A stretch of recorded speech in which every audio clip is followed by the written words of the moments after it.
राधे राधे दोस्तों, स्वागत है आप सभी का एक बार फिर मेरे चैनल पर। तो आज हम बनाएंगे घर पर स्वादिष्ट से बेसन के लड्डू। तो बाज़ार में जिस तरह के भी मिलते हों, लेकिन घर में जो बनते हैं वो बहुत ही स्वादिष्ट बनते हैं। तो ये देखिए, जो नॉर्मल हम खाने का बेसन इस्तेमाल करते हैं बारीक वाला, मैं उसी बेसन से बना रही हूँ और बहुत ही दानेदार बनकर तैयार होंगे। तो 250 ग्राम मैंने बेसन ले लिया है और 250 ग्राम बेसन लेने के बाद मैं इसमें डाल रही हूँ 2 टेबल स्पून घी, यानी कि जो बड़ी चम्मच होती है खाना खाने वाली। खाना खाने के लिए 2 तरह की चम्मच आती है, एक छोटी चम्मच आती है, एक बड़ी चम्मच आती है। तो अगर घर में आप बना रहे हैं, आपके पास मेजरिंग कप्स वगैरह नहीं है, तो आप खाना खाने वाली जो बड़ी चम्मच होती है उससे 2 चम्मच भर के आप घी ऐड कर दीजिए और फिर ना इसको क्रम्बल कर लेंगे, बहुत अच्छी तरह से मिक्स कर लेंगे पूरे मिक्सचर को। और ये देखिए, मैं मुट्ठी बांध रही हूँ, तो बेसन तो वैसे भी मुट्ठी में बच जाता है, लेकिन फिर भी इसमें थोड़ा सा डिफरेंस आ जाता है। और अब मैं डाल रही हूँ 2 टेबल स्पून फ्रिज से निकाला हुआ ठंडा ठंडा दूध। फ्रिज में रखा हुआ दूध था ये। इससे क्या होता है ना, जो घी होता है ना, घी हमने बेसन में ऐड किया है वो अपनी जगह पर जम जाएगा। और जब बेसन के साथ जो घी हमने ऐड किया वो जम जाएगा, तो इसके ना दाने बच जाएंगे। अब मैं देखिए, बहुत अच्छे से दूध को जो मैंने बेसन में मिक्स किया है उसे मैं बहुत अच्छे से रगड़ रगड़ कर आपस में मिक्स कर रही हूँ। और इसमें ना देखिए कितने अच्छे दाने बन गए हैं, लेकिन यहाँ पर ना अभी दाने इक्वल नहीं हैं। कहीं पे दाने छोटे हैं तो कहीं पे मोटे हैं। तो अब इसको इक्वल करने के लिए हमें क्या करना है, जो मोटे छेद वाली छन्नी आती है ना, इस तरह की स्ट्रेनर जो आता है, उसमें क्या करेंगे, इसको डालेंगे और बहुत अच्छे से छान लेंगे। इसमें बहुत वक्त लगता है छानने में भी, क्योंकि यहाँ पर जब हम मिल्क ऐड करते हैं तो क्या होता है कि हमारे बेसन में नमी आ जाती है। नमी आने की वजह से छानने में थोड़ी सी प्रॉब्लम होती है, लेकिन कोई बात नहीं, ये प्रॉब्लम भी वर्थ होती है सीरियसली। और अब देखिए, दाने एकदम इवन और परफेक्ट दाने निकल कर आए हैं बेसन के लिए। कोई नहीं कह सकता कि ये वही बेसन है जो हम रेगुलर बेसिस पे घर पे इस्तेमाल कर सकते हैं। अच्छा, अगर आपके पास मोटा वाला बेसन है तो आपको ये वाले स्टेप्स करने की ज़रूरत नहीं है, आप डायरेक्टली भून के उसका इस्तेमाल कर सकते हैं। तो मैंने यहाँ पे आधा कप और आधे कप के साथ साथ 2 टेबलस्पून घी और लिया था, वो मैंने बाद में डाला था, उसे मैं रिकॉर्ड नहीं कर पाई थी, इसलिए मैं अभी बता रही हूँ आपको। क्योंकि ना मुझे अपना बेसन ड्राई लग रहा था, इसलिए मैंने बाद में और ऐड किया। अब देखिए, यहाँ पर जो बेसन है उसे ना हमें लो फ्लेम पर या लो टू मीडियम फ्लेम पर ही भूनना है, हाई फ्लेम पर ना भूलें। क्योंकि क्या होता है ना, बेसन पतला है, बारीक है और वो एकदम से जल सकता है। बहुत अच्छे से आराम से टाइम लगा के भूनिए।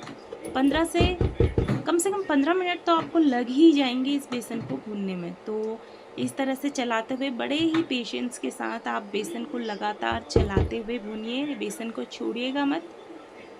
क्योंकि अगर आप गलती से बेसन चलाना भूल गए तो वो नीचे से तली पर जल जाएगा। और देखिए, जब यहाँ पर इस स्टेज पर आ जाए ना आप, तो आपका बेसन सच में भुन चुका है, क्योंकि इस बेसन से बहुत अच्छी खुशबू आने लगती है। अब क्या करना है हमको, इसके दाने को निकालने के लिए यहाँ पर ना पानी का छींटा लगाना है। और इस तरह से हमको एक के बाद एक 3 बार मैंने छींटे लगाए हैं, 1-1 मिनट के डिफरेंसेस पर। छींटा लगाइए, अच्छे से भूनिए 1 मिनट तक चलाते हुए। और उसके बाद फिर 1 मिनट बाद मैंने दूसरा छींटा लगाया है, फिर मैंने इसको लगभग 1 मिनट तक भूना है और उसके बाद मैंने फिर तीसरा छींटा लगाया है। अच्छा, ये छींटा लगाने के बाद ना हमें केवल 1 मिनट और भूनना है एंड दैट्स इट। हमारा बेसन बहुत अच्छे से भून चुका है और इसका कलर भी देखिए कम्प्लीटली चेंज हो चुका है। पहले पीला था और अब हो चुका है ब्राउन। तो बस इस स्टेज तक हमें भूनना है। और हाँ, एक सबसे बड़ी मेजर बात यहाँ पर ध्यान रखने के लिए ये है कि जैसे ही हम किसी बर्तन में बेसन को रखेंगे ना, तो उसको इस तरह से इकट्ठा मत रखिएगा, क्योंकि बेसन के अंदर ना अपनी बहुत ज़्यादा हीट वो क्या करता है ना, अपने अंदर रिजर्व करके रख लेता है। तो उससे क्या होता है, बेसन जल सकता है। तो जैसे मैं फैला रही थी, बिल्कुल उसी तरह से आपको बेसन को फैलाते जाना है, लगभग 2 से 3 मिनट के लिए। अब देखिए, बेसन में डालने के लिए हम बूरा बनाएंगे, बूरा जो मार्केट में इजीली अवेलेबल होता है। क्योंकि डायरेक्ट चीनी डालने पर क्या होता है ना, चीनी गल जाती है। तो हम इसमें बूरा डालेंगे और बूरा बनाने का बहुत ईजी तरीका मैं आपको दिखा रही हूँ।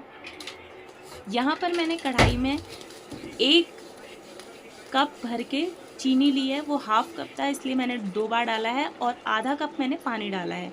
अब इसको ना इस स्टेज तक पकाएंगे जहाँ पर ये बहुत ज़्यादा बुलबुले छोड़ रहा है। तो यहाँ पर हम इसमें क्या ऐड कर देंगे, घी। घी से क्या होगा, जो हमारा तगार है वो सॉफ्ट होगा और एकदम से जमेगा नहीं। और उसके बाद इस स्टेज पर आने के बाद हमें गैस की फ्लेम को ऑफ कर देना है। यहाँ पर अपने हाथों को रुकने नहीं देना है, लगातार चलाते रहिए, क्योंकि यहाँ पर अगर आप रुक गए तो आपका तगार पूरी तरह से ख़राब हो जाएगा। अब देखिए ये विदिन मिनट ना ये आपका इस स्टेज पर आ जाएगा, ये ना ड्राई होने लगेगा। तो यहाँ पर आपको क्या ध्यान रखना है कि अपने हाथों को जल्दी से चलाते ही रहना है। और यहाँ पर आप इस स्टेज के बाद पोटैटो मैशर का इस्तेमाल कीजिए। मैंने देर लगा दी थी तो मेरा थोड़ा बहुत जो तगार था वो जम गया था। खैर मैंने मिक्सी में पीस लिया था, अगर आपका जम गया तो आप भी पीस लीजिए, उसका दरदरापन नहीं खत्म होता है। तो इस तरह से देखिए ये कितनी जल्दी हार्ड होता जा रहा है। तो यहाँ पर लास्ट में मैंने फिर भी अपने तगार को आगे जमने से बचाने के लिए पोटैटो मैशर का इस्तेमाल किया है। आप भी कीजिएगा, बहुत ईजी होता है इससे हैंडल करना इस तगार को। और अब क्या करना है, हमें इस तगार को ना छन्नी से छान कर डालना है, क्योंकि इसमें गुठलियाँ बन जाती हैं। आप कितनी भी परफेक्टली बनाने की कोशिश करें, गुठलियाँ तो बन ही जाती हैं। थोड़ा बहुत देखिए मेरी कढ़ाई में भी चिपका है, तो इसमें घबराने की ज़रूरत नहीं है। जो बचा हुआ मिक्सचर है आप उसको मिक्सी में डालिए, पीसिए और एक बार फिर से आप छान कर इस्तेमाल कर लीजिए। और थोड़ा बहुत जो बच जाए वो कोई बात नहीं, 250 ग्राम बेसन के लिए जितना हमने डालना था उतना हम डाल चुके हैं। फिर बहुत ज़्यादा मीठा लड्डू भी अच्छा नहीं लगता है। अब क्या करना है, पहले आप ना इसको स्पैचुला से ही मिलाइए, क्योंकि हो सकता है आपका बेसन भी गर्म हो। हल्के से हाथ से टच करके देखिए, अगर मिलाने लायक है तो हाथ से मिलाइए, वरना थोड़ी देर इसको इसी तरह रख दीजिए। अब बहुत अच्छे से मिक्स करने के बाद ये देखिए इसमें कितना अच्छा दाना बनकर आया है। आपको यकीन नहीं होगा कि आप भी पतले से बेसन से इतना मोटा दानेदार लड्डू बना सकती हैं। और बस अब इसको हाथों में दबाकर और हाथों में ना गोल गोल घुमाइएगा। जिस हाथ में हमने बेसन बहुत ज़्यादा चिपका हुआ है ना, बस उसी हाथ में आप गोल गोल घुमाइएगा लड्डू को, और लड्डू बनकर बहुत अच्छे से तैयार हो जाएंगे। इतने से बेसन से देखिए मैंने कितने सारे लड्डू बनाकर तैयार कर लिए थे। ये लड्डू आधे किलो से ज़्यादा था, लगभग 1.25 किलो लड्डू बना था मेरा। और बेसन इसमें केवल 250 ग्राम लगा था और 1 कप चीनी लगी थी। हाँ मेहनत थोड़ी ज़्यादा है, लेकिन आप ज़्यादा बनाएं या कम बनाएं लगभग टाइम बराबर ही लगता है। तो अगर आप ज़्यादा बनाना चाहते हैं, और सबसे बड़ी बात यह है कि अगर हम घर पे बना रहे हैं तो हमें पता है कि हमने बहुत अच्छी और हाइजीनिक तरीके से अपनी चीज़ को प्रिपेयर किया है, तो आप भी आसानी से खा सकते हैं। मैंने यहाँ पे बादाम लगाए हैं, आप चाहें तो काजू लगाएं, चाहें तो पिस्ता लगाएं, आपको जो लगाना है वो लगाएं। और ये ना सच्ची बहुत डिलीशियस बने थे। अभी ये बहुत सॉफ्ट हैं क्योंकि ये बिल्कुल गरम गरम है। आप इसको आधे से 1 घंटे के लिए छोड़ दीजिए किसी ठंडी जगह पर, फ्रिज में मत रखिएगा, वैसे ही नॉर्मल ठंडी जगह पर रख दीजिए। आपका लड्डू बहुत अच्छा सेट होकर तैयार हो जाएगा। और मेरे बेटे को खाना था तो सबसे पहले मेरे लड्डू गोपाल आए और उन्होंने कैसा हो रहा है? तो आप भी जरूर बनाइएगा और अपने घर में सबको खिला के देखिएगा इस त्योहार अपने हाथों से बनी हुई मिठाई। कैसी लगी आपको मेरी रेसिपी कमेंट बॉक्स में ज़रूर लिखिएगा। और पसंद आए तो मेरे चैनल को सब्सक्राइब कीजिए और वीडियो को शेयर करना बिल्कुल ना भी भूलें। आपकी हेल्प मेरी हेल्प कर सकती है। थैंक यू आज के लिए।